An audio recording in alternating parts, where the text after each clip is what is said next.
Hello friends, welcome to target online exam. आज हम discuss करेंगे हिस्ट्री, जिसमें आप सभी लोग आईएनएम से क्वेश्चन देख पा रहे हैं। चैनल पर पहली बार आए हैं तो प्लीज आप सभी लोग चैनल को सब्सक्राइब करके बेल आइकन प्रेस कर लीजिएगा, इससे नोटिफिकेशन आप सभी को मिलता रहेगा। तो चलिए स्टार्ट करते हैं। क्वेश्चन दिया है कि किस विचारधारा का राष्ट्रीय आंदोलन से कोई संबंध नहीं है। तो किसका संबंध नहीं था? तो देखिए, यहाँ पर गांधीवाद का संबंध था, जैसा कि आप सभी को पता है। तो यहाँ पर उपर्युक्त में से कोई नहीं हो जाएगा। गांधीवाद का उदारवादी है और साम्यवादी है, इन तीनों का संबंध था। तो इसके बारे में यहाँ पर आप सभी देख पा रहे हैं कि उपर्युक्त तीनों विचारधाराओं का जो संबंध है राष्ट्रीय आंदोलन से रहा है। जहां कांग्रेस की स्थापना के प्रारंभिक चरण में उदारवादी प्रमुखता से छाए रहे, वही बाद का जो काल है वो गांधी युग से संबंधित है या संबोधित किया जाता है।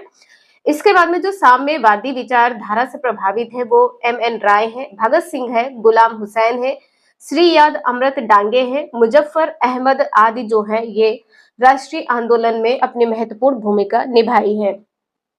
इसके अतिरिक्त जो राष्ट्रीय आंदोलन के दौरान पूर्व षड्यंत्र एवं पेशावर षड्यंत्र का संबंध है, ये साम्यवादी विचारधारा से ही रहा है। तो आपसे पूछा जा सकता है जो कानपुर षड्यंत्र है और पेशावर का जो षड्यंत्र ये किससे संबंधित है, किस विचारधारा से? तो साम्यवादी विचारधारा से संबंधित है। इसके बाद में है नेक्स्ट, वह महिला स्वतंत्रता सेनानी कौन थी जो स्वतंत्रता आंदोलन की वयोवृद्ध महिला के रूप में विख्यात थी? तो ये हो जाएगा अरुणा आसफ अली।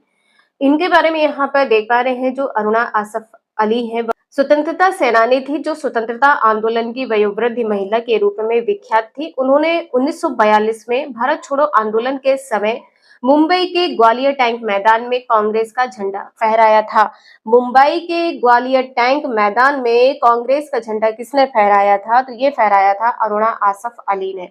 उन्हें स्वतंत्रता आंदोलन के दौरान वर्ष 1930, 1932, 1941 में जेल जाना पड़ा है।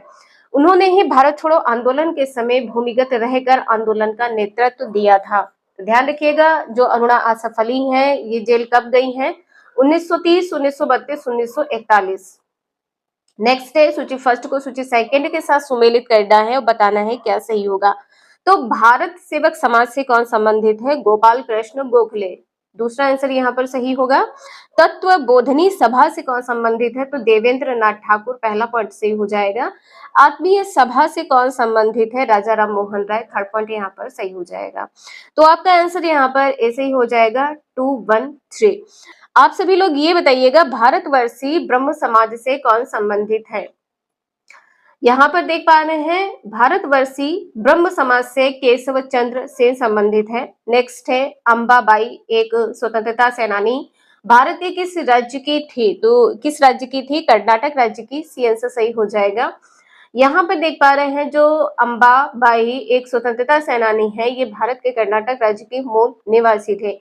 उन्होंने उडुपी में शराब और विदेशी कपड़ों की दुकान का विरोध किया है, उडुपी में। ठीक है, 12 वर्ष की आयु में इनका विवाह हो गया। 16 वर्ष की आयु में उन्होंने अपने पति को खो दिया। इसके बाद वह भारतीय स्वतंत्रता की लड़ाई में शामिल हो गई। तो इसे ध्यान रखिएगा, इंपॉर्टेंट है। नेक्स्ट क्वेश्चन है, भारत के स्वतंत्रता संग्राम के दौरान निम्नलिखित घटनाओं पर विचार कीजिए। तो यहाँ पर आपको बताना है इसका कालक्रम क्या सही होगा। तो यहाँ पर आपका आंसर बी सही हो जाएगा। पहले सूरत विभाजन हुआ, ये सन आपसे पूछा गया, सन का जो सीक्वेंस है इसे ध्यान रखिएगा। तो सूरत विभाजन हुआ है 1907 में। इसके बाद में है पार्लियामेंटो सुधार, ये कब हुआ है? तो इसके बाद में है होम रूल आंदोलन, ये कब हुआ है? तो 1916 में। होम रूल 1916 में, अप्रैल 1916, ध्यान रखिएगा। खेड़ा सत्याग्रह आंदोलन कब हुआ है? तो ये हुआ है 1918 में। तो ये सन का सीक्वेंस था, आप सभी लोग ध्यान रखिएगा। बी आंसर यहाँ पर सही हो जाएगा। इसके बाद में है लॉर्ड मेयो के 1870 के संकल्प के बारे में निम्नलिखित में से कौन से कथन सही हैं, ये बताना है। तो यहाँ पर आपका आंसर कैसे ही हो जाएगा 11th का। केंद्रीय और प्रांतीय वित्त को विभाजित करने वाला यह पहला कदम था। ठीक है, पहला पॉइंट सही हो जाएगा। प्रांतीय सरकारों को कुछ सेवाएं प्रशासित करने का अधिकार दिया गया था, ये भी सही है। इसने मौजूदा असमानता को सुधारने का प्रयास किया है, ये भी सही है। इसने प्रांतों की वास्तविक आवश्यकताओं पर ध्यान केंद्रित किया है, ये भी सही। तो ये चारों पॉइंट यहाँ पर सही हो जाएंगे, आपका आंसर यहाँ पर डी सही हो जाएगा, पहला, दूसरा, तीसरा और चौथा। इसके बाद में है क्वेश्चन नंबर 12, निम्नलिखित में से कौन सा यूनेस्को विश्व धरोहर स्थल नहीं है? तो इंडिया गेट नहीं है, यहाँ पर सी आंसर आपका सही है। उपर्युक्त विकल्पों में से इंडिया गेट यूनेस्को की विश्व धरोहर स्थलों की सूची में शामिल नहीं है। जबकि कुतुब मीनार को कब शामिल किया गया था? 1953 में, लाल किला को 2007 में। और भारत में जो भारत के कुल विश्व धरोहर स्थल हैं ये कितने हैं? तो 22 स्थल हैं जो यूनेस्को की विश्व धरोहर सूची में सम्मिलित हैं। क्वेश्चन नंबर नेक्स्ट है, बी आर अम्बेडकर के विषय में निम्नलिखित में से क्या सत्य है ये बताना है। तो यहाँ पर उपर्युक्त में से एक से अधिक हो जाएगा, तो सही यहाँ पर क्या है? आपका आंसर यहाँ पर जो बी आर अम्बेडकर है, इनका जो जन्म हुआ है ये 14 अप्रैल, यहाँ पे ध्यान रखिएगा, 14 अप्रैल 1891 में हुआ था। कहाँ पर हुआ था? महू में हुआ था। जन्म कहाँ पर हुआ था? महू, जो कि मध्य प्रदेश में है, एमपी में है। ठीक है। इनके पिता का नाम क्या था? तो रामजी मलोजी था, रामजी मलोजी। और माता का नाम क्या था? भीमाबाई था। यहाँ पर आप सभी देख पा रहे हैं डॉक्टर बी आर अम्बेडकर का जन्म 14 अप्रैल 1891 में महू मध्य प्रदेश में हुआ था। इनके पिता का नाम रामजी मालोजी सकपाल और माता का नाम भीमाबाई था। अंबेडकर ने मूक नायक का प्रकाशन किया है। उन्होंने बहिष्कृत हितकारिणी सभा की स्थापना की है। बहिष्कृत हितकारिणी सभा की स्थापना किसने की है? बी आर अम्बेडकर ने की है। बी आर अम्बेडकर का देहांत 1956 में हुआ है। कहाँ पर? दिल्ली में हुआ है। नेक्स्ट है, भारतीय स्वतंत्रता संघर्ष के दौरान किसने स्वदेश बांधव समिति का गठन किया है? स्वदेश बांधव समिति का गठन अश्विनी कुमार दत्त ने किया है। यहाँ पर देख पा रहे हैं कि भारतीय स्वतंत्रता संघर्ष के दौरान अश्विनी कुमार दत्त ने 6 अगस्त 1905 को स्वदेश बांधव समिति की स्थापना की थी, जिसका उद्देश्य था स्वदेशी वस्तुओं की खपत को बढ़ावा देना। ठीक है।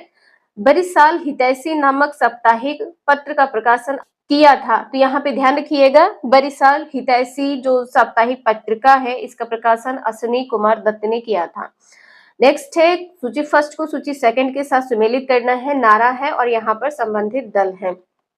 तो यहाँ पर आपका आंसर कैसे ही हो जाएगा? गरीबी हटाओ किससे संबंधित है? तो ये इंदिरा कांग्रेस से संबंधित है, दूसरा पॉइंट सही हो जाएगा। लोकतंत्र बचाओ किससे संबंधित है? तो जनता दल से संबंधित है, तीसरा पॉइंट सही हो जाएगा। जोतने वालों की भूमि, ये किससे संबंधित है? वाम मोर्चा से संबंधित है, पहला पॉइंट सही हो जाएगा। इसके बाद में है तेलुगुओं के स्वाभिमान की रक्षा, एनटी रामाराव से संबंधित है। तो यहाँ पर सीक्वेंस देख पा रहे हैं 2, 3, 1, 4।